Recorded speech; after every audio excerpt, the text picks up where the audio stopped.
अन्य सदस्यगण, भारतीय राष्ट्रीय कांग्रेस ने अब तक अपने निर्धारित समय से 28 मिनट अधिक बोला है। माननीय चेयरमैन के आदेश से श्री इमरान प्रताप गढ़ी जी 3 मिनट विचार रखेंगे। माननीय इमरान प्रताप गढ़ी। धन्यवाद सभापति महोदय। हम करें बात दलीलों से तो रद्द होती है, उनके होठों की खामोशी भी सनद होती है। कुछ न कहने से भी छिन जाता है एजाज़े सुखन, जुल्म सहने से भी जालिम की मदद होती है। सभापति महोदय, मैं राष्ट्रपति के अभिभाषण पे अपने बात रखने के लिए खड़ा हुआ हूं।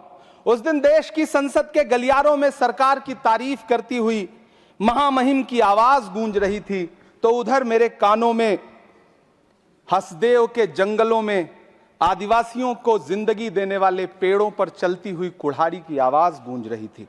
सभापति महोदय, इस तरफ महामहिम के भाषण पर प्रधानमंत्री जी संसद की मेज थपथपा रहे थे और उधर उत्तराखंड की अभागी बिटिया अंकिता भंडारी के इंसाफ की आवाजें मध्यम पड़ती जा रही थीं, जो आज भी पूछ रही हैं कि आखिर वो वीआईपी कौन था जिसके लिए अंकिता भंडारी को मार दिया गया।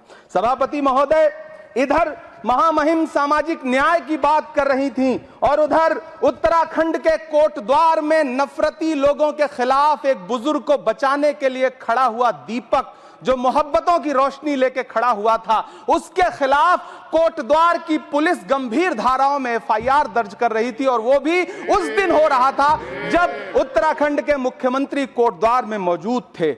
ये नया भारत है जहां दंगाइयों के खिलाफ एफआईआर नहीं होते, बल्कि अमन और मोहब्बत की बात करने वालों के खिलाफ एफआईआर दर्ज होता है। यह नया भारत है जहां असम का चीफ मिनिस्टर खुलेआम संवैधानिक प्रोटोकॉल तोड़कर कहता है कि मुसलमानों को इतना टॉर्चर करो कि वो राज्य छोड़ने पर मजबूर हो जाएं। वो कहता है कि अगर कोई मियां रिक्शा वाला 5 रुपए मांगो तो उसे 4 रुपए दो ताकि वो परेशान हो सके। यह नया भारत है जहां बरेली में खाली घर में नमाज पढ़ने पर पुलिस मुकदमा दर्ज करती है। यह नया भारत है जहां क्रिसमस की तैयारी करते हुए ईसाइयों पर सरकार मुकदमा दर्ज करती है।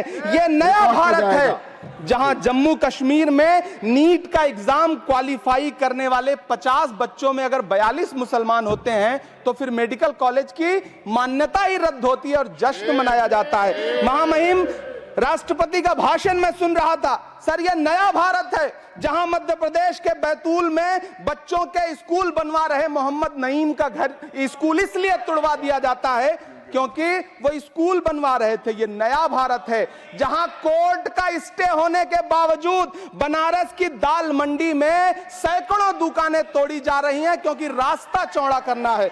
सभापति महोदय, मैं आपसे कहना चाहता हूं कि जो पीढ़ी अपने बुजुर्गों को गाली देती है उसके साथ प्रकृति इंसाफ करती है। आज इंदिरा जी और नेहरू को गाली देते हैं, नेहरू को छोटा नहीं कर पाएंगे। नेहरू का साथ आइंस्टीन, नेहरू का नाम आइंस्टीन के साथ लिया जाता था और आपका नाम एप्स्टीन के साथ लिया जाता है। आपको ये बात समझनी पड़ेगी। सभापति महोदय, मुझे 1 मिनट बोलने दें, मुझे कंक्लूड करने दें। Doctor Sumer Singh Solanki, doctor Sumer Singh Solanki, doctor Sumer Singh Solanki, आपकी बात रिकॉर्ड पे जाएगी। डॉक्टर सुमेर सिंह सोलंकी, जो आपका समय था मैंने बोलने दिया। धन्यवाद।